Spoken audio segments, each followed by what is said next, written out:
समय कम है स्टूडेंट, एक बार रिवीजन हो जाए।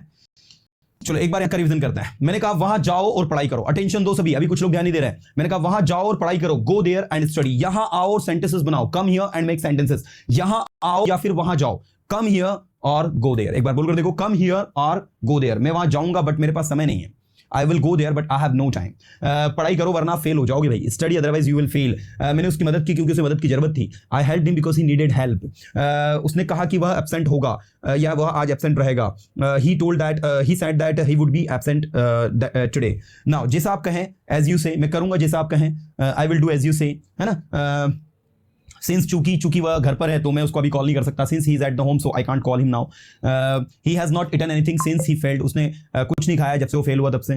मैंने उसकी मदद की इसलिए उसने मेरी मदद की। I helped him therefore he helped me. यदि आप वहां जाओगे तो आप उससे मिलोगे, if you go there you will meet him. जब तक आप सुनोगे नहीं ना आपको समझ में नहीं आएगा। Until you listen you will not understand, unless you listen you will not understand. ठीक है, मैं वहां नहीं जाऊंगा जब तक आप नहीं जाओगे। I will not go there until you go. मैं काम करूंगा ही नहीं जब तक आप नहीं करोगे। आई will not do this work until you do this work, है ना। अनलेस कहां लगाते हैं, सिंपल जो कंडीशन होती है यदि नहीं के सेंस में, यदि आप पढ़ाई नहीं करोगे तो आप पास नहीं हो सकते। Unless you study you can not pass. Next, यद्यपि वो मेरा दोस्त है लेकिन वो मेरी मदद नहीं करता है। Although he is my friend yet he doesn't help मी। भले ही वो मेरा दोस्त है लेकिन वो मेरी मदद नहीं करता है। Even if he is my friend, no matter he is my friend, no matter भी लगा सकते हो इवन इफ की जगह। No matter he is my friend he doesn't help me. चाहे आप पढ़ाई करो ना करो, चाहे आप यहां आओ ना आओ, चाहे आप उसकी मदद करो ना करो, चाहे आप सेंटेंसेस बनाओ ना बनाओ, चाहे आप कुछ नया सीखो ना सीखो, चाहे आप स्टेज पर आओ ना आओ, चाहे आप वहां जाओ ना जाओ, चाहे आप कुछ करो ना करो, चाहे आप कुछ बोलो ना बोलो, है ना, चाहे आप पढ़ाई करो ना करो, whether you study or not, चाहे आप वहां जाओ ना जाओ, whether you go there or not, चाहे आप यहां आओ ना आओ, whether you come here or not. ठीक है, तो इस तरीके से आपका वर्क करेगा। चाहे आप पढ़ाई करो ना करो, whether you study or not, चाहे आप वहां जाओ ना जाओ, whether you go there or not, चाहे आप यहां आओ ना आओ, whether you come here or not, है ना। तो इस तरीके से आपका बनता है। चाहे पढ़ाई करो ना करो, मैं पढ़ाई करूंगा, whether you study or not I will study, चाहे वहां जाओ ना जाओ मैं वहां जाऊंगा, whether you go there or not I will go there. इसी तरीके से है जितना उतना, एज एज। देखिए भाई, इन तीन सेंटेंसेस को हम इंग्लिश में बनाएंगे तो हमेशा याद रखना एज के बीच में एडजेक्टिव आएगा। ढूंढो इसमें एडजेक्टिव क्या है, होशियार। जितना उतना, एज एज। देखिए भाई, इन तीन सेंटेंसेस को हम इंग्लिश में बनाएंगे तो हमेशा याद रखना एज के बीच में एडजेक्टिव आएगा। ढूंढो इसमें एडजेक्टिव क्या है, होशियार। इसमें एडजेक्टिव क्या है, जितना। मच है, मच जो है वो एडजेक्टिव के तौर पर आएगा। इसमें एडजेक्टिव क्या है, ऊंचा। तो रवि उतना ही होशियार है तो हम कहेंगे Ravi is as intelligent as Sohan. बोल कर देखो एक बार, Ravi is as intelligent as Sohan. Ravi उतना ही होशियार है जितना कि सोहन। रवि उतना ही क्लेवर है जितना कि सोहन, तो Ravi is as clever as Sohan. Ravi उतना ही अच्छा है जितना कि Sohan. Ravi is as good as Sohan. Ravi उतना ही बुरा है जितना कि Sohan. Ravi is as bad as Sohan. ठीक है भाई, इसके बाद अगला देखो, सीमा ने उतना ही बोला जितना रीना ने। Seema spoke as much as Reena, या as much as Reena did, या as much as Reena spoke. Reena spoke भी लिख सकते हो, रीना डिड भी कर सकते हो, या फिर रीना पर भी फिनिश कर सकते हो, तीनों सही है।